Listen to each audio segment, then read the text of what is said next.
Olá amigos, sejam bem-vindos a mais um vídeo do meu canal. Eu sou o Lucas Knaip e vamos falar sobre o Atlético de Madrid. Parece que a maior Europa League de todos os tempos vai ficar um pouquinho desinchada porque havia muita expectativa para que o Atlético de Madrid fizesse parte dela, mas com a derrota para o Porto e o empate do Bayer Leverkusen contra o Clube Bruges, o Bayer Leverkusen fica em terceiro no grupo e a lanterna do grupo vai ficar com o Atlético de Madrid de Diego Simeone, né? Hoje perdeu para o Porto por 2-1, né? E o único gol que marcou ainda foi contra, entende? Foi mais uma amostra de um trabalho que há tempos está longe do seu auge, né? O Simeone está há bastante tempo no Atlético de Madrid e as últimas temporadas estão longe de ser as ideais, né? Tirando aquele título que tiveram recentemente, né, na La Liga, o Atlético de Madrid vem sendo uma equipe que oscila demais, às vezes tem bons momentos na temporada, às vezes tem momentos muito ruins, e agora, depois de uma campanha de quartas de final de Champions, onde ameaçaram a vaga no Manchester City, agora eles estão numa situação de nem Europa League, né? É complicado, porque numa Europa League a gente poderia ainda ver um Atlético de Madrid bem competitivo, indo longe, é um time difícil de se enfrentar, mas não talvez da maneira que se encontre no momento. E talvez seja a hora, como eu disse, do Atlético de Madrid procurar um novo ciclo, porque, ao meu ver, não vai escapar muito disso a Era Simeone daqui pra frente, né? Antes de continuar o vídeo, deixe seu like, se inscreva no canal, compartilhe esse vídeo. E lembrando que hoje tem live de Champions no horário diferente, às 19 horas, porque a Europa entrou em horário de verão e com isso os jogos vão acontecer uma hora mais tarde pelo horário de Brasília. Então, por isso, live às 19 horas, por volta desse horário mesmo. Então, voltando ao assunto, é simples a situação. O Atlético de Madrid parece ter uma dívida de gratidão muito grande com o Diego Simeone. Todo o sucesso no Campeonato Espanhol e até o sucesso na Europa League, 2 finais de Champions League, permitiu que o Atlético de Madrid desse um salto financeiro e ficasse mais próximo da dupla de ferro, né, Barcelona e Real Madrid, do que do resto do Campeonato Espanhol. Isso fez com que o Atlético de Madrid fizesse um elenco mais competitivo, pudesse cada vez mais fazer investimentos maiores e mais pesados. E há uma dívida de gratidão muito grande com o Simeone, que levou o time a 2 títulos espanhóis, 2 títulos de Europa League, vários títulos outros títulos também, Copa do Rei, Supercopa da Espanha. Enfim, o único título que o Simeone não ganhou foi a Champions League, ainda assim 2 finais, coisas que eram impensáveis antes dele. Obviamente há uma dívida de gratidão e o Simeone é o maior técnico de todos os tempos do Atlético de Madrid, isso não está em debate. O problema é que quem vive de passado é museu. Isso aí não é a grande verdade e não pode ficar só dependendo do que ele fez antes, porque está cada vez mais parecendo que isso não vai se confirmar no futuro, né?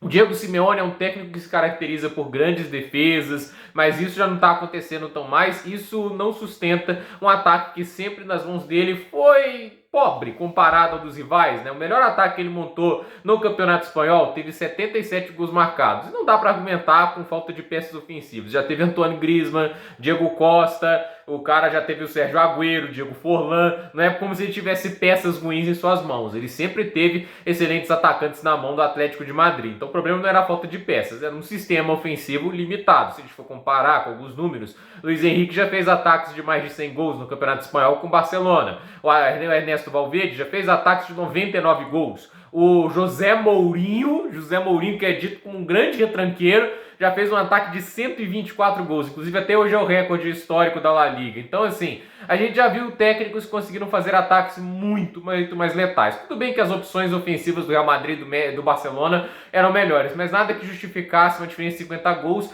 E ainda os 77 gols que o time dele marcou, na primeira campanha de título inclusive, foi o ponto fora da curva. Tirando isso são 60, 50, quase nunca uma média superior a 2 gols por jogo. Por isso, o Atlético de Madrid nunca pareceu explorar bem o seu potencial ofensivo e dependia muito do equilíbrio defensivo, que por anos foi muito sólido, até porque tinham ótimos goleiros. Por um tempo foi Courtois, depois foi o Oblak, até hoje catando muito. Um goleiro esloveno é extraordinário, mas o fato é que o Atlético de Madrid, a cada ano que se passa, parece ficar mais previsível e menos assim perigoso. E eu acredito que está na hora de um fato novo, porque o Atlético de Madrid ele superou uma barreira. O Simeone fez o time saltar de nível. Hoje o Atlético de Madrid está uma prateleira diferente do que ele encontrou. Mas ao mesmo tempo, né, ele já não está mais extraindo o máximo desse elenco. Ele já fez times fantásticos com o Atlético de Madrid. Nos finais de Champions, uma delas ficou ali, se não fosse o gol do Sérgio Ramos, era campeão. Ele fez campanhas incríveis, né? O Diego Simeone merece respeito, mas